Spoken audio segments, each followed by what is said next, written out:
bought one can of Pepsi is just 0.5 yuan, and if I enter the market and my can of this soda water is 0.9 yuan, then I will not enter the market. Why? Because Pepsi can reduce its price to 0.5 with no profit, no loss.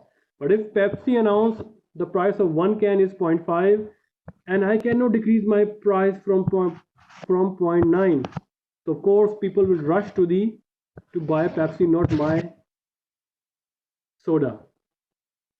So this strategy is called cost leadership strategy. When you have developed this kind of power that you can reduce the price and you will be the cost leader in the market. Nobody can beat your cost, and then that would become your competitive edge, and then you start competing on price. Others are having 0.9, maybe 1.1, and you can decrease the price up to 0.6, still having 0.1 yuan profit, and you are driving out the competition. The second one is differentiation. So, for example, you provide the service but with different, you provide the product but with different or different perspective, unique perspective. It may include different colors, different sizes, good packaging, different colors, or slightly modified stuff. Okay, so for example, differentiation, like every year you see the new models of the cars. There is nothing wrong with your previous year car, but the Toyota announces every year new car models. And why they are doing that? To put in your mind that okay, the new model will be more robust, will more efficient, and all those stuff. Similarly, with the mobile phones, they have new models. iPhone has every year a new model. They slightly change something and it becomes a new model. Focus strategies in which you don't care about price, you don't care about differentiation, you care about only your customer. I am making this Lamborghini for all over the world? No, for specific people who are rich, whose income is like this much. And where I need to sell? In America, in China, or in Africa, in Middle East, where I need to sell it? It's called focus strategy. Stuck in the middle. So which means, are you moving from here to here, here to here? All right?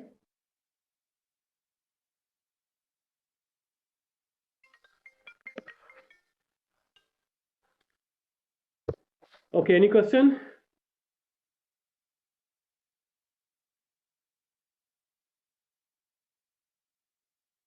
Okay, guys, can you listen? Can you hear me? Yep. Good. Yes, sir. We talked about corporate level strategy. We talked about the competitive strategies, business level strategies, and now the last one is the functional level strategies. So functional level strategies, which means a strategy used by our organization or various functional departments like marketing, HR, operations to support its competitive strategy. All right. For example, what kind of HR policy is that? HR strategy, you need to hire 100 on 100, 10 gonna be permanent, 90 gonna be on contract, right? And what caliber, what education, what background you need. So this is called the functional level strategy. So remember why this is important.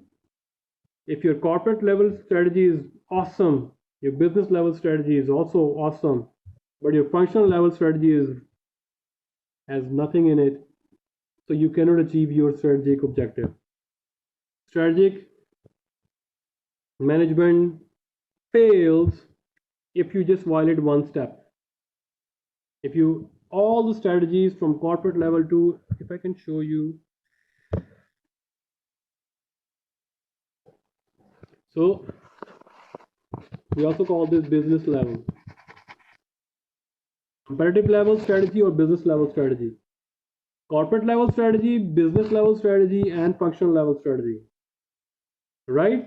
So if everything is going awesome here, but on functional level it is not good, sorry about that.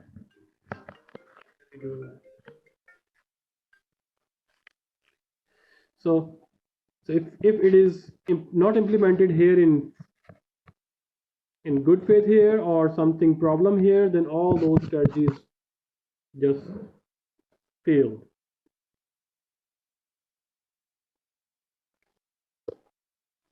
So examples of differentiation strategies we talked about here: the quality, innovation, first mover.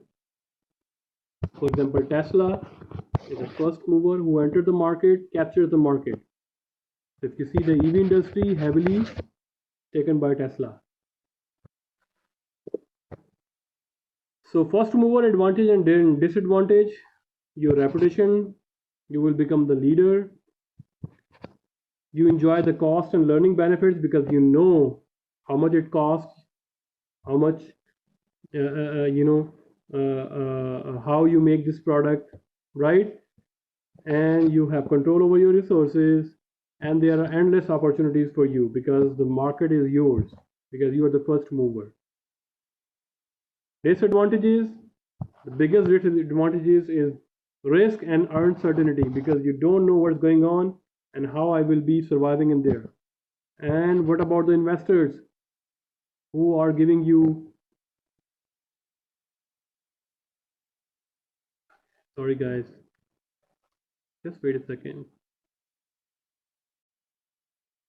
Okay, so we talked about the advantages of first mover and disadvantages. Advantages are that we will be the leader because we introduced first. We know the cost and benefits and how to make this product and how much it costs us. And plus, we are able to manage our resources. Then the last one is we have endless opportunities because we are the only one and we have endless customers to serve. But the biggest disadvantage is the uncertainty, because you're the first mover, you don't know what will happen, like Tesla, right? Like Tesla, when he was entering the market, nobody knows what will happen, and then you saw that its share price skyrocketing, right? Investors will be very much skeptical about that, and there are going to be huge development costs because you are a first mover. You need to develop those plants who make those products. So EV plants who make those EV motors and all the stuff, it's going to be huge cost, right? So last slide is there are other differentiation strategies as well. Number one, customer services, mass customization, and social media. So some products, some companies, they are selling their product based on the customer service. So mostly if you see the salons or banks, so they just make you their customers through customer services. So in banking industry, everybody wants to rely on Swiss bank. Why? If you see that many politicians, many big companies, they want to rely on Swiss banking. Why? Because they have less documentation or formalities to open an account, and they are very secure, and they have proven history, and they treat the customer, and they treat their customer like king. because it's their money. And if you go to other banking services, you feel that there's a delay in services, there is ATM problems, there are other stuff. But everybody all over the world trust on Swiss banking system. Mass customization, in which people are given choices. If you are selling your product, how you like to be. So now it is going on, not fully mass customization, but partial mass customization in many automobile industry. How would you like to have your car interior made of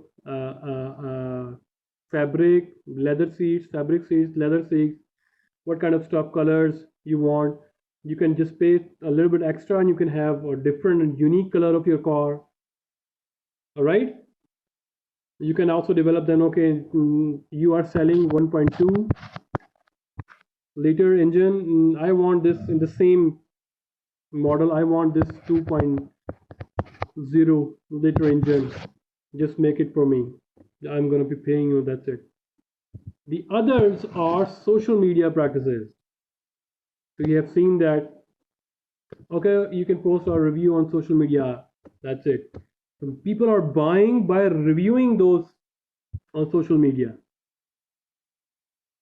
So their focus, so if I would be a company, I would be hiring social media models, influencers to promote my products, and then my customers are buying based on social media presence.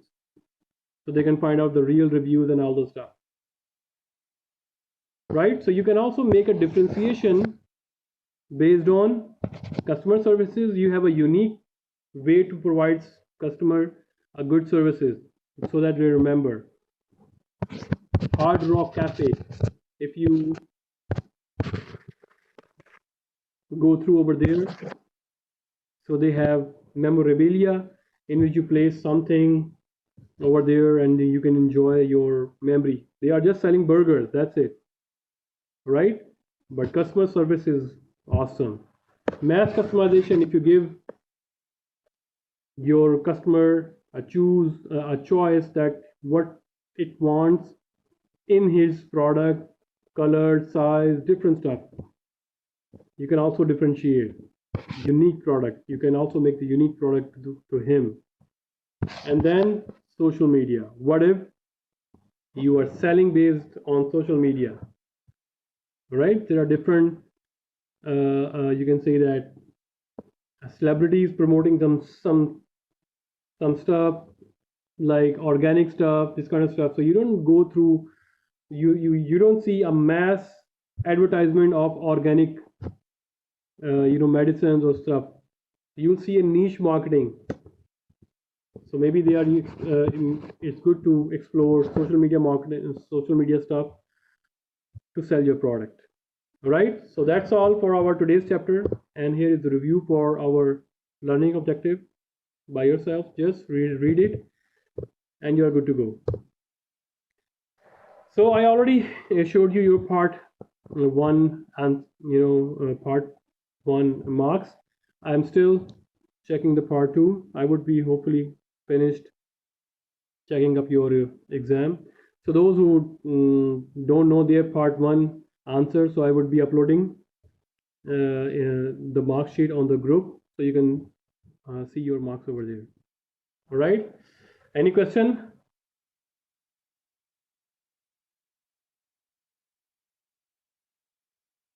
Okay, if there is no question, then I have announcement to make that our final exam is going to be on, I think, 22, 23 June, the last 10 days of the June, okay? Just plan your final exam accordingly. I will be announcing that after a couple of weeks, the final date, okay? Just in order to, if you are booking something, if you are planning something, so please remember this in your mind, okay? Can I just ask real quick? It's not gonna be on a Tuesday, or what? It's gonna be, of course, on Tuesday, the same class day. Okay. It's just 22, 23 is like Friday. So okay, understood. Thank you. Okay, take care. Bye-bye.